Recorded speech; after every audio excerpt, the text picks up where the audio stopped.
नमस्कार, times of Swaraj में आप सबों का स्वागत है और मैं हूं संतोष सिंह। पहले टाइम्स ऑफ स्वराज के सभी दर्शकों को गणतंत्र दिवस के मौके पर ढेर सारी बधाइयाँ, प्यार, आशीर्वाद और उम्मीद करते हैं कि उस गणतंत्र को बनाए रखने के लिए हम सभी लोग एक साथ हमेशा खड़ा रहेंगे। चलिए अब बात खबर की करते हैं। तो क्या बिहार में सत्ता परिवर्तन तय है? दिख तो कुछ ऐसा ही रहा है। भले ही अभी तक इसके को लेकर जो भी कसरत की गई है वो कसरत कहीं न कहीं, या यूं कहें कि पूरी तौर पर दिल्ली में केंद्रित रहा है। पटना में अभी भी कुछ भी इस तरीके की गतिविधि नहीं है, ये हम पूरे दावे के साथ कर सकते हैं।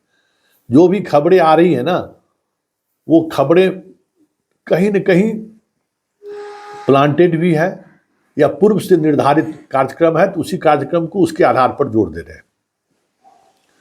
इसलिए जो कुछ भी हो रहा है, जो कुछ भी होगा वो दिल्ली में तय होगा और दिल्ली के तर्ज पर ही बिहार में भी ये चीज़ें होंगी। लेकिन बड़ा सवाल है कि आखिर नीतीश बीजेपी के लिए इतनी मजबूरी क्यों है? इस राम के दौर में नीतीश के लिए इस तरीके से पलकें बिछाई हुई है बीजेपी, ऐसा तो 2019 और 14 में भी देखने को नहीं मिला था। जितनी व्यग्रता 24 घंटे के दौरान देखने को मिल रही है।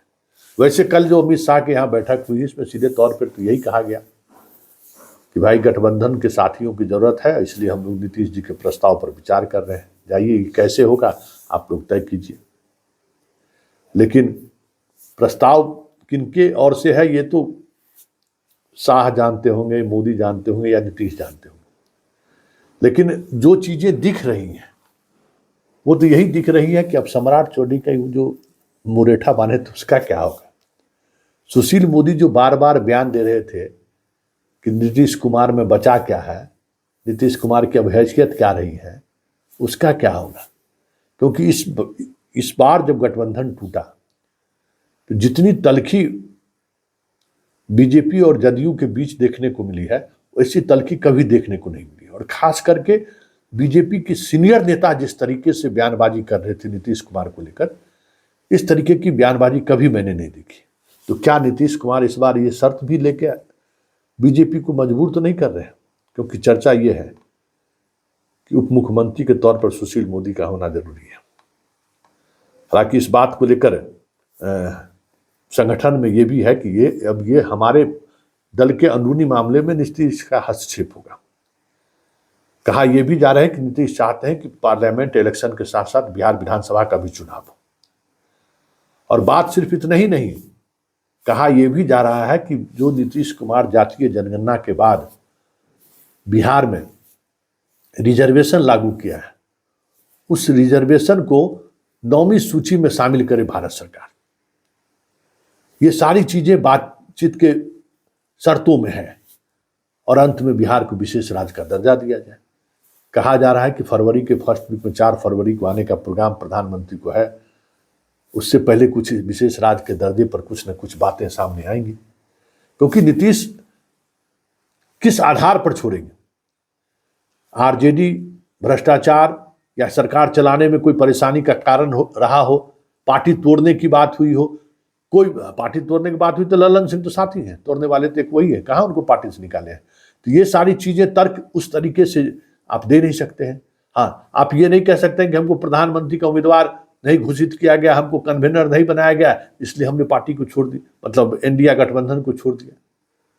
आप ज्यादा से ज्यादा कह सकते हैं कि सीट शेयरिंग को लेकर कहने के लिए आपके पास इस बार न भ्रष्टाचार का मसला है, न गवर्नेंस का मसला है, जो आधार आपने पिछली बार बनाया था। तो फिर आधार क्या होगा? क्योंकि नीतीश कुमार अगर छोड़ेंगे तो आधार के साथ छोड़ेंगे। नीतीश कुमार इतना वो राजनीतिक एथिक्स को लेकर चलते हैं। तो जो कहा जा रहा है तो भाई कर्पूरी जी को तो मिल गया भारत रत्न, एक आधार तो तैयार हो गया। दूसरा आधार 9वीं अनुसूची में रिजर्वेशन मतलब 75% वाली को डाल दीजिए, जो जुडिशियल रिव्यू नहीं हो। और तीसरा आधार बिहार को विशेष राज्य का दर्जा दे दीजिए। और जैसे विधानसभा का अध्यक्ष विजय सिन्हा नहीं बने, विजय सिन्हा को बुलाए जाने का मतलब ही वही है कि विधानसभा का अध्यक्ष वो नहीं बने। अगर मंत्री में भी कुछ ऑब्जर्वेशन उनका रहेगा, तो ये सारी बातें अगर बीजेपी मान रही है, जो खबर आ रही है, तब तो फिर माना जाएगा कि नीतीश में तो बहुत दम है। बाकी अभी भी जो मोदी कह रहे थे, सम्राट चौधरी जो कह रहे थे, वो सारी बातें सिरे से खारिज होते हुए दिख रही है। देखिए आगे आगे होता है क्या, लेकिन इतना तय है कि नीतीश कुमार जो फैसला लेने जा रहे हैं या जो फैसला ले रहे हैं, अगर कोई उसका नीतिगत आधार नहीं होगा तो यह प्रदेश बेहतर सड़क, बिजली, लॉ एंड ऑर्डर के लिए नीतीश को याद रखेंगे बहुत मुश्किल है, क्योंकि ये सब चीज़ें तो सरकार का डे टू डे का काम है। याद ऐसे ही लोगों को रखा जाता है जो वैचारिक रूप से अपनी कोई प्रतिबद्धता या वैचारिक रूप से कोई बड़े बदलाव के साथ खड़े रहने वाले जो व्यक्ति होते हैं।